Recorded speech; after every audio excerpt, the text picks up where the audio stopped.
Mes frères, na kati ya province ya Sud Kivu, awa toza na gouvernorat ya province du Sud Kivu. Bajene bozomona awa eza bajene bazoko marcher contre l'ex-gouverneur Théokas Ngwabidje, dont le gouverneur déchu. Mais nous aimerions donner un petit conseil à nos frères Terry Depes Kinshasa et au président de la République.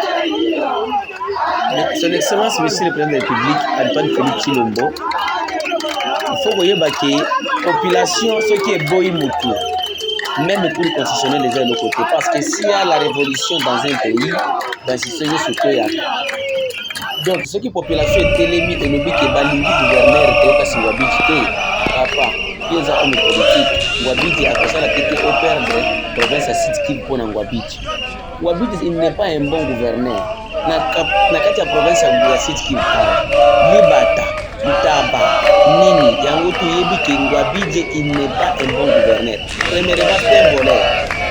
Il n'est pas un homme de développement. Il n'est pas un homme intègre, très orgueilleux devant la population. Un homme politique, il ne peut pas être un homme orgueilleux devant la population. Et puis, lié, la province, même la jeunesse, même la depuis 100 jours, depuis Tanzanie, à Kendawa, à Salanine, à la Kisawa projet à Sala. Même dans le territoire, il y a des photos dans le territoire, il y a même des politiciens à Kinshasa, l'Assemblée provinciale qui est télé. Et les autres qui n'ont pas été honorable Msambia, mon frère, Azokota na kati ya makambo ya Ngwabidje, moyemo kwa yebi ke Ngwabidje n'est pas un bon gestionnaire. Et dans cette province, il y a besoin de Ngwabidje.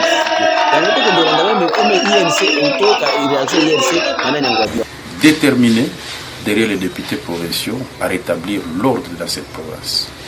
Tout ce que je peux dire, c'est que la vérité, c'est l'obsession de certains hommes au pouvoir.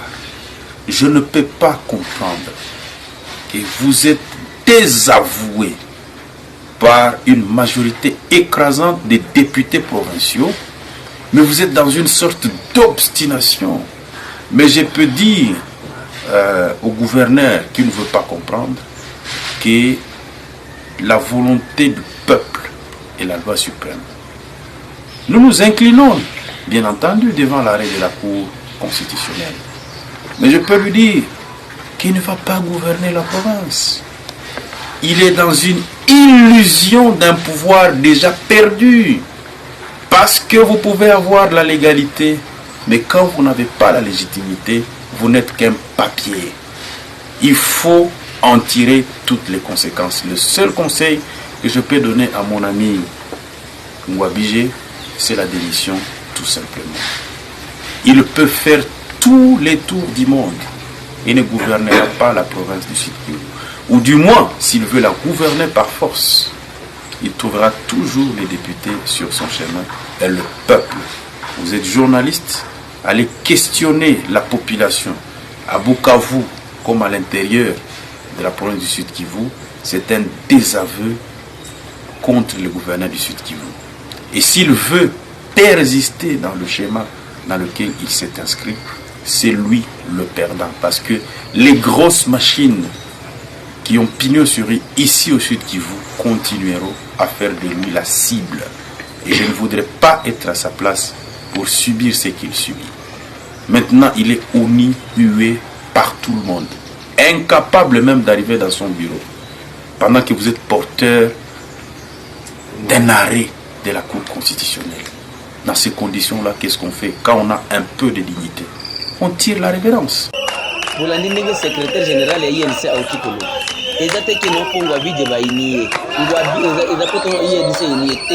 Ngwabidje n'est pas un bon gouverneur. Je conseille au gouvernorat, je donne un petit conseil au gouvernement central. Ngwabidje kwa longwa. Awa lelo apesi ba changer bongo. Wa ebele ke pas tombola ye na chipoyo. Pour la acceptation que va travailler. Tandis que dans toutes les candidats de la province va travailler. Et puis ceux qui vont maintenir Ngwabidje. Oui, va que province de Kokabwana, que yo kwa watu wazolo banasa se. Watu wazolo bakena feki Ngwabidje azeli. Province de Kokabwana et puis il y aura même des troubles dans cette province. cela me demande. Parce que la dit qu'on est dirigé par un incompétent, un homme qui n'est pas intègre, un homme anti-développement, vaut mieux battre pour la province. Il y a même des jeunes qui s'organisent dans cette province pour trouver la province à cause de Ngwabidje. Alors je donne un petit conseil au président de la République de ne plus réhabiliter Ngwabidje. Ngwabidje azandoki. Au lieu de missionner, tant que azali kaka, bato mususu la fali Ngwabidje a démissionné, mais Ngwabidje doit se maintenir toujours. Azo se maintenir. Ezaki ndoki te. Population awa adinaki akende na gouvernement akokaki te. Nzela nyonso bato bakangi. Boye bake Ngwabidje bato alingi lisusu te. Donc problème monene ya province oyo eza na province, eza na problème ya dirigeant. Il n'est pas un bon gouverneur. C'est juste pour nous informer wa Congolais que non, province ya Sud Kivu pour le moment na kati ya crise, na kati ya entre gouvernement provincial na population. Pas Assemblée nationale, Assemblée provinciale. Population elingi lisusu Ngwabidje te. Et pour Ngwabidje akende. Ngwabidje te okasi, il faut akende. Population elingi lisusu te. Donc, awa soki boboyi, donc boboyi population. Mois d'avril 2020, bato bakufi na Uvira. Ngwabidje, Uvira na 20 km. Deuxième ville ya province. Ngwabidje akiti auti Bukavu aye na Uvira. Aiko atala ndenge bato plus de 100 morts. Ngwabidje il a fallu bapesa ye bagodio po atambola na kati ya bapotopoto. Ngwabidje alobaki bato Uvira na kozonga lisusu Uvira te. Uvira eza bato abolisanga na kati ya potopoto. Olingaki bato tu bazokolinga basesude mboka mongimba eza inonde, mais ye azolinga atambola hélicoptère. Soki okei bafisi kuna oyebaka ye te, kamituka kaka bongo nde bayebaka ye. Alors okozala quel type de gouverneur? Merci mingi ezalaki mpona kolisa bino station ya province.